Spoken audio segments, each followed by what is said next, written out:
universo mecánico y más allá. Temperatura y la ley de los gases. A todos nos gusta hablar sobre el tiempo. Y eso significa hablar de la temperatura.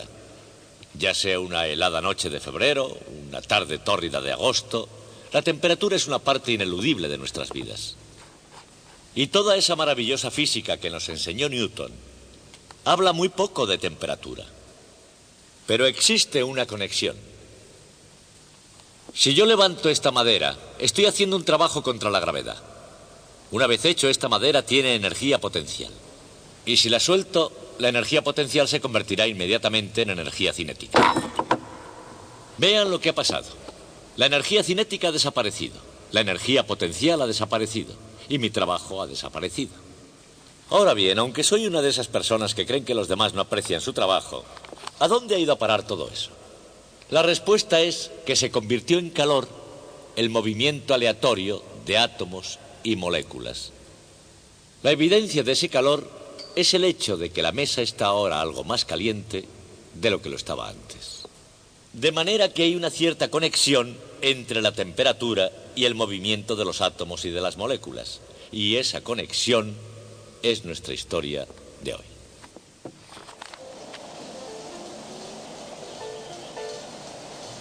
Agosto 1950, en medio de la nada. Hace mucho tiempo, los científicos llegaron a la conclusión de que el calor es el movimiento aleatorio de átomos y moléculas. Están escuchando a la KNT, Radio KNT, Hot Springs.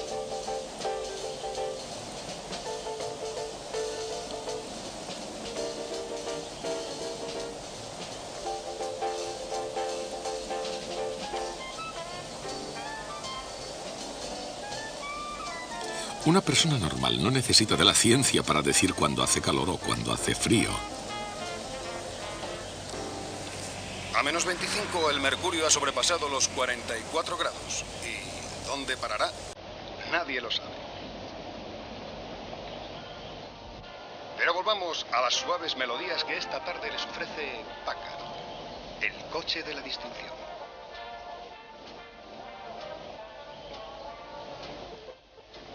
De una manera u otra, la temperatura afecta a todo en la Tierra. La práctica y la memoria, la intuición y la experiencia, el gusto y el tacto. Todos ellos nos proporcionan un sentido realmente práctico de la temperatura. Pero para conocer más que para sentir el frío o el calor que hace, se necesita un cierto tipo de objetividad y una cierta forma de cuantificación. Y esto requiere ciertas herramientas de la ciencia, como por ejemplo, un termómetro de cualquier tipo. El estilo importa poco con tal de que funcione.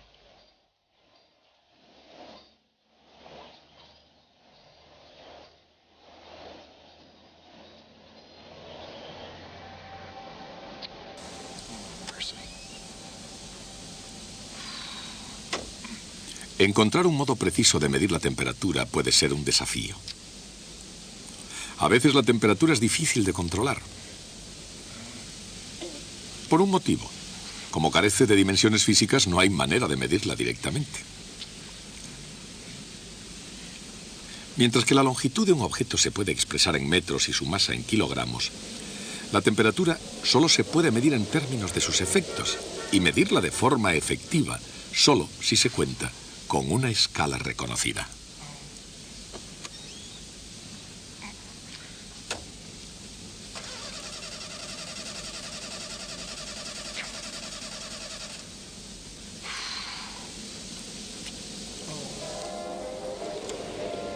Tanto si se considera la escala Fahrenheit, que es todavía la unidad ponderada predominante en los Estados Unidos, como si se considera la escala Celsius. Las escalas de temperatura son escalas científicamente efectivas porque ofrecen un patrón para la comparación.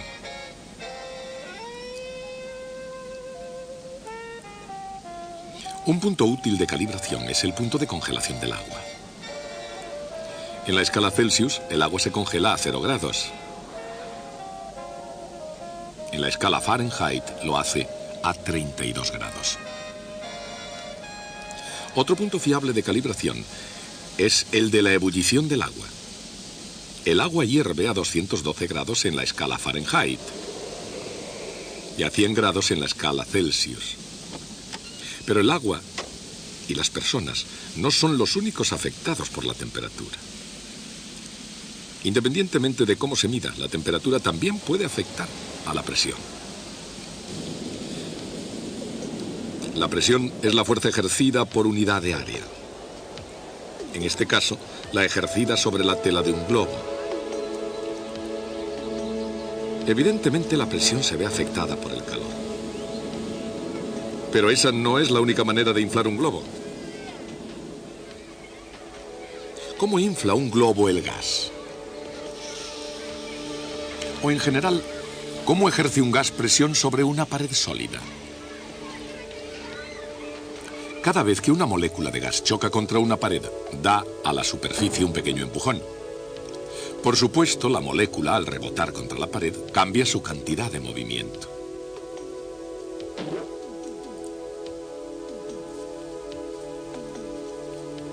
El cambio en la cantidad de movimiento significa que ha tenido que haber una fuerza actuando sobre la molécula. Y por supuesto, eso significa que la fuerza opuesta ha tenido que actuar sobre la pared.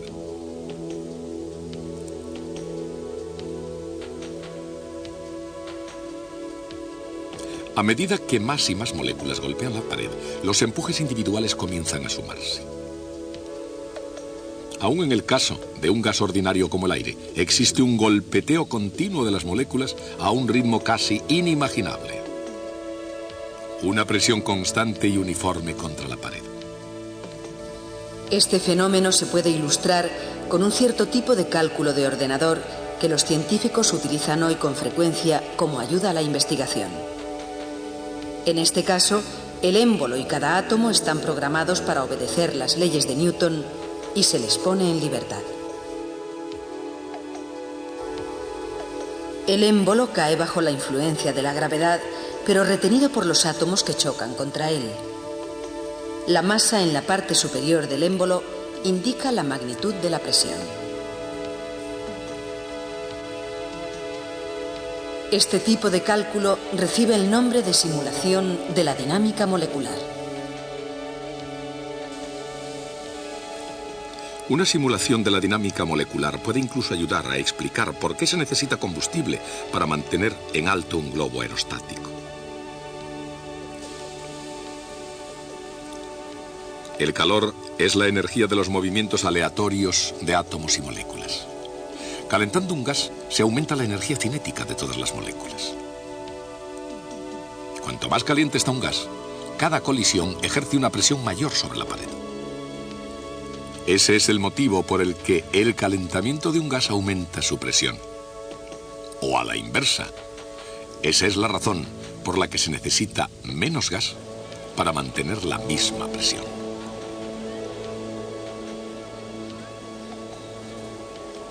En este caso, debido al calentador, se necesitan menos moléculas de aire para proporcionar el equilibrio de presión desde el interior del globo.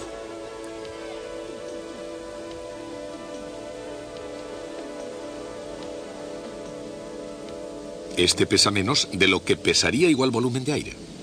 Y eso es lo que hace que el globo pueda mantenerse flotando.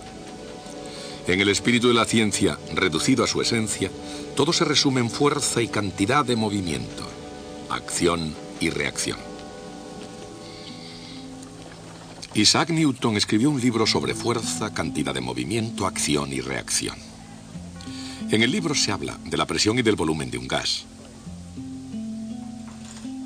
De hecho, lo que escribió causa sorpresa, pues demuestra que incluso el propio Isaac Newton puede equivocarse.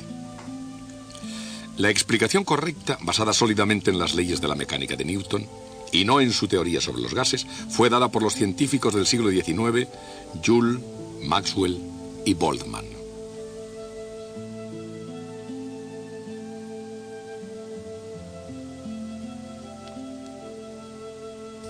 Expresándonos en términos modernos, descubrieron que la presión en un gas es directamente proporcional al número de moléculas e inversamente proporcional al volumen.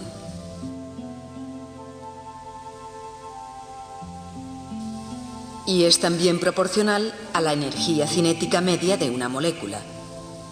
Aplicando las leyes del movimiento de Newton a moléculas individuales de un gas, encontraron que la constante de proporcionalidad es sencillamente 2/3. Este gran razonamiento teórico vino en respuesta al conocimiento experimental cada vez mayor de la naturaleza de los gases. En los primeros años del siglo XVII, cuando la línea divisoria entre ciencia y brujería era verdaderamente delgada, se necesitó de un investigador singular para hacer frente al reto que representaban los gases invisibles. Fue químico, además de físico, y se le acusó con frecuencia de poner mucha física en su química. Su nombre fue Robert Boyle. Durante década y media trabajó en su laboratorio de Oxford. Los métodos de Boyle eran más avanzados respecto a su época que los de su contemporáneo Isaac Newton. Contrató ayudantes y dio mucha importancia al método científico, pero a diferencia de Newton, Boyle era accesible al público. Hasta su muerte en 1691, la London Society consideró a Robert Boyle como uno de los científicos más populares del momento. Boyle fue uno de los primeros científicos que practicó el método cuantitativo. Anotaba todo en detalle, lo que permitió a otros repetir, verificar y avanzar su investigación. El método de Boyle se convirtió en universal y fue universalmente adoptado como el método científico. Según la mayoría, Robert Boyle emprendió sus experimentos científicos con el mayor cuidado. Obrando así, descubrió que a temperatura constante, el producto de la presión por el volumen de un gas es prácticamente constante. Mientras que la temperatura de una muestra de gas permanezca invariable, la presión es inversamente proporcional al volumen. La ecuación experimental P por V igual a constante se conoce como ley de Boyle. La aplicación de la mecánica a las propiedades de un gas explica el significado intrínseco de esa ley. La constante de la ley de Boyle es igual a 2/3 el número de moléculas por la energía cinética media por molécula. Es decir, P por V es proporcional a la energía cinética total de todas las moléculas del gas. Esta energía cinética es una forma de calor. Por lo tanto, el calentamiento de un gas produce o que aumente la presión o que aumente el volumen. Al calentar un gas, se puede producir también un aumento en su temperatura, de modo que la temperatura está relacionada con la presión y con el volumen. Pero, ¿cómo? ¿Cómo realmente?, se preguntó Jacques Alexander César Charles. Charles estaba intrigado por el vuelo de los globos aerostáticos de los famosos hermanos Montgolfier, los pioneros de la aerostática. El 1 de diciembre de 1783, Charles efectuó el segundo vuelo en globo de la historia. Como pionero de la ciencia, así como del espacio, comenzó a realizar experimentos para investigar la naturaleza de los gases. La curiosidad de Charles lo llevó a descubrir que todos los gases se dilatan la misma cantidad para un determinado aumento de la temperatura. Charles discutió sus eminentes pero no publicados descubrimientos con Joseph-Louis Gay-Lussac, otro científico francés entusiasta de los globos que fue capaz de encumbrarse a nuevas alturas, a una altitud de 4 millas. Con la publicación de su propio trabajo, Gay-Lussac describió, criticó y mejoró considerablemente el descubrimiento de Charles. A una presión dada, el volumen de un gas, de cualquier gas, cambia en la misma fracción por cada grado que se eleve la temperatura. Si este comportamiento fuese verdad, podría existir una temperatura tan baja a la cual un gas podría no ocupar ningún volumen en absoluto. A medida que el gas se calienta, su volumen aumentaría en proporción a la temperatura. Por supuesto, la razón por la cual aumenta el volumen es es el aumento del calor o energía cinética de las moléculas.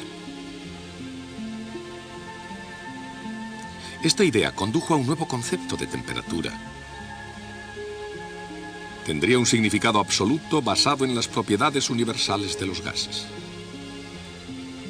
El cero absoluto, la temperatura más baja posible, sería la temperatura a la cual un gas estaría enteramente sin calor. De acuerdo con Charles y Gay-Lussac, el cero absoluto tendría lugar a 273 grados Celsius bajo cero o a 459 grados Fahrenheit bajo cero. Lord Kelvin dio forma fina a la idea de una temperatura absoluta. La escala de temperaturas absolutas recibe el nombre de escala de Kelvin en su honor.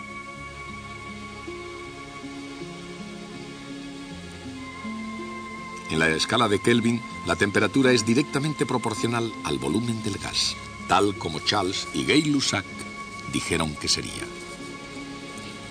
Pero una cantidad doble de gas deberá ocupar el doble del volumen. En otras palabras, el volumen también debe ser proporcional al número de moléculas del gas. La ley de Boyle establece que a temperatura constante P por V es constante. Pero si T cambia, esa constante también debe cambiar. De manera que PV es proporcional a NT, independientemente de que N y T sean constantes o no. La constante de proporcionalidad K se define como 1.38 por 10 elevado a menos 23 joules por grado Kelvin. Esta definición determina el valor de un grado Kelvin y fija con él la escala completa de temperaturas Kelvin.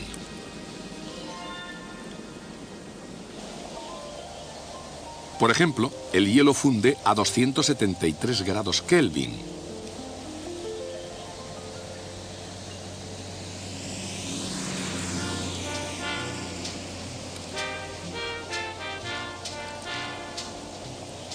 Y el punto de ebullición del agua es de 373 grados Kelvin. En fin, gracias a Dios. Nunca creí que pudiera llegar. Oiga, ¿quiere ver el coche? Intenté conducir despacito y como iba mal lo puse mucho más rápido y resultó peor todavía. Menos mal que he encontrado esta gasolinera con un mecánico.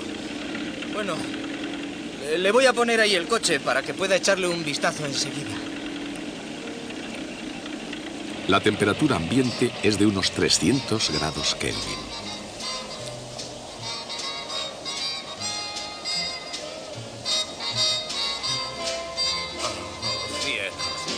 Creo que se está recalentando. Sí. De hecho, estoy casi seguro de que se ha recalentado. La temperatura de la superficie del Sol es de 6.000 grados Kelvin. Fui tirando por el camino para aligerar peso y, bueno, ya me puedo dar con un canto en los dientes por haber encontrado esta aquí. La temperatura en las profundidades dentro del núcleo del Sol es de 15 millones de grados Kelvin. Veo muy tranquilo. Parece como si hoy ya hubiera arreglado unos 100 coches. ¿Por qué no lo examina? He estado trabajando en la ciudad. La gente es realmente amable, pero las casas están distantes y, claro, es mucho peor de lo que yo creía. Niño, por favor, estate quietecito. Este coche lo está pasando bastante mal tal como está. Sí, muchas gracias. Si usted puede, haga el favor de echarle un vistazo al coche. Yo tengo que llamar por teléfono. Más cerca de la Tierra, los experimentos de Charles y Gay-Lussac sugirieron que, ya que un gas se puede comprimir, los gases deben estar compuestos de partículas discretas separadas por el vacío. Si aplicamos las leyes de la mecánica a esas moléculas invisibles, llegamos a la teoría cinética de los gases que dice que la energía cinética del gas, es decir, el efecto colectivo de las colisiones moleculares, es lo que da a un gas su presión y su volumen. Pero el producto presión por volumen está también relacionado con la temperatura absoluta. Y así, finalmente, existe una relación directa y sencilla entre temperatura y calor. La temperatura absoluta viene dada por 2/3 de la medida de la energía cinética media de una molécula de gas. Y por supuesto, el calor en un gas es precisamente la energía cinética media de sus moléculas. En otras palabras, el calor y la temperatura pueden relacionarse con una propiedad mecánica, la energía cinética de las moléculas individuales del gas. Una vez más, sin importar si suben o bajan, todas las temperaturas están relacionadas con la presión del gas mediante la ecuación P por V igual a nKT. Esta ecuación vital tanto para la física como para la química recibe el nombre de ecuación de los gases perfectos. No todos los gases son perfectos, pero la ecuación de los gases perfectos describe con precisión cómo se comportan numerosos gases reales. Más que una definición de la escala de temperaturas absolutas, expresa ambas leyes, la ley de Boyle y la ley de Charles, y lleva a la teoría cinética de la temperatura. Supongo que no entiendes de coches, pero si entiendes algo, por favor, habla. Seguro que hay problemas. Mira, yo soy un vendedor de enciclopedias. Me gustaría mostrarte algo de la mercancía que llevo, pero dadas las circunstancias no creo que sea el momento más adecuado. Y estos dulces acordes nos llevan directamente a la hora, aquí en la KNT. Esta es Radio KNT. Y ahora, unas palabras de nuestro patrocinador.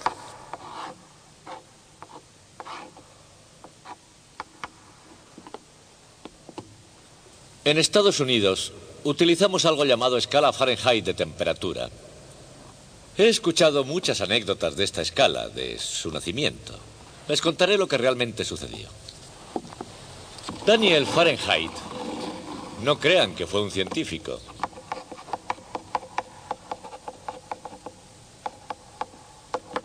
Fue un comerciante polaco que a principios del siglo XVIII decidió que debía instruirse en el nuevo oficio de fabricante de instrumentos científicos. Como era inteligente, vio un buen futuro en la calibración de termómetros. Se enteró de que un astrónomo danés llamado Olaus Rømer sabía cómo hacerlo. Y viajó hasta Dinamarca para ver cómo Rømer calibraba los termómetros. Rømer había inventado su propia escala de temperaturas, que como la Celsius estaba basada en el punto de congelación y punto de ebullición del agua. Pero su escala tenía ciertas diferencias con la de Celsius. En primer lugar, Rømer graduaba su escala de 0 a 60 grados en lugar de hacerlo de 0 a 100. 0 a 60 grados tal vez tuviera algo que ver con los grados que tiene un círculo. La segunda diferencia era que Rømer no quería números negativos, de manera que para evitarlos, cuando sumergía su termómetro en agua helada, agua con hielo, y lo marcaba, no marcaba allí los 0 grados, sino 7 grados y medio, dejando un octavo de la escala por debajo. El día en que Fahrenheit llegó para ver cómo Rømer calibraba su termómetro, estaba fabricando termómetros para uso meteorológico, para el tiempo atmosférico. Si ustedes fabrican termómetros con fines meteorológicos, ¿no sería conveniente tener uno que leyera desde el punto de congelación del agua al punto de ebullición? La temperatura ambiente nunca llega a ser tan alta. Así que Rømer hizo una marca en el punto de congelación del agua y para la otra midió la temperatura del cuerpo humano. Cuando encontró dicha marca, la llamó 22 grados y medio. Y esa fue la escala básica que Fahrenheit adoptó. Pero Fahrenheit no quería fracciones, así que cuando fabricó sus termómetros lo multiplicó todo por 4. Y la escala era ahora de 30 grados a 90 grados, desde el punto de congelación a la temperatura sanguínea. Entonces hizo otro cambio. Decidió que sería más conveniente 64 grados de diferencia entre estos dos puntos en lugar de 60. La razón es la de un experto fabricante. Tenía que grabar marcas unitarias de grados en su termómetro.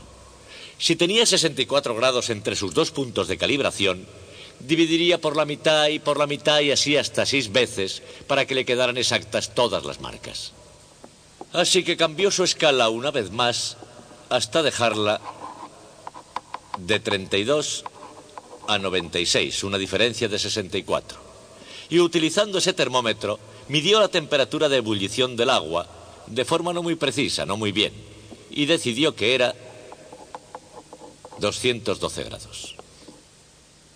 Luego, después de su muerte, se definió que la temperatura de ebullición del agua era de 212 grados, lo que modificó la temperatura del cuerpo un poco, es realmente de 98,6 grados. Así es como la escala Fahrenheit llegó a ser un hecho. Y veamos, de todas, ¿qué escala de temperaturas es la mejor? La pregunta es tonta. La escala Kelvin o escala absoluta es la utilizada por los científicos. La escala Celsius es casi la ideal para cocinar, porque está basada en el punto de ebullición del agua en una cacerola destapada. La escala Fahrenheit, cuyo campo de 0 a 100 grados es el campo de las temperaturas atmosféricas normales, es casi perfecta si ustedes quieren hablar del tiempo. Bien, y esto es todo. Hasta el próximo día.